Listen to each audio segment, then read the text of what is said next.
भारत एक राष्ट्र के तौर पर हमेशा से कुछ ऐसे चेहरों, कुछ ऐसे आदर्शों की तलाश में रहा है जो उसे रास्ता दिखा सकें। और इस तलाश को समझने के लिए हम दो ऐसे लोगों की बात करेंगे जो एक दूसरे से बिल्कुल अलग हैं, लेकिन दोनों ही बेहद लोकप्रिय हुए। तो चलिए सबसे पहले इसी गुत्थी को सुलझाने की कोशिश करते हैं।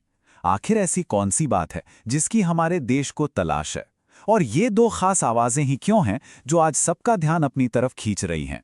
देखिए, एक तरफ हैं डॉक्टर एपीजे अब्दुल कलाम, हमारे पूर्व राष्ट्रपति, जिन्हें उनके वैज्ञानिक दिमाग के लिए पूजा जाता था, और दूसरी तरफ है प्रेमानंद जी महाराज, वृंदावन के एक संत जो दुनिया की नजरों से दूर रहते हैं, लेकिन जिनके शब्द आज इंटरनेट पर वायरल है।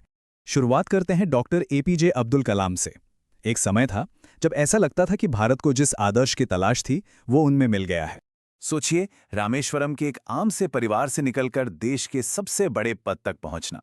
उनका ये सफर ही अपने आप में करोड़ों लोगों के लिए एक बहुत बड़ी प्रेरणा था। उनकी विरासत सिर्फ बातों पर नहीं बल्कि ठोस कामयाबियों पर टिकी है। उन्हीं की वजह से भारत रक्षा के क्षेत्र में आत्मनिर्भर बना और दुनिया के स्पेस क्लब में शामिल हो पाया। और बात सिर्फ मिसाइलों तक ही सीमित नहीं थी। उनके काम में एक गहरा मानवीय पहलू भी था। जैसे उन्होंने पोलियो से पीड़ित बच्चों के लिए ऐसे कैलिपर्स बनाए जो वजन में 10 गुना हल्के थे, जिससे उन बच्चों का दर्द बहुत कम हो गया। तो आखिर क्या थी वो बात जिसने उन्हें जनता का राष्ट्रपति बना दिया? असल में उनकी सादगी, आम लोगों से उनका जुड़ाव और खासकर नौजवानों को आगे बढ़ाने का उनका सपना, इन्हीं गुणों ने उन्हें सबसे अलग और सबका प्रिय बना दिया। वो विज्ञान और अध्यात्म को कभी अलग नहीं मानते थे।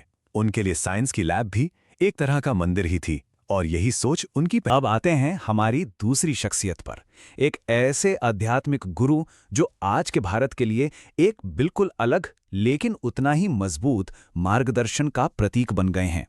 प्रेमानंद जी महाराज, वृंदावन के एक संत जो भक्ति में डूबे रहते हैं।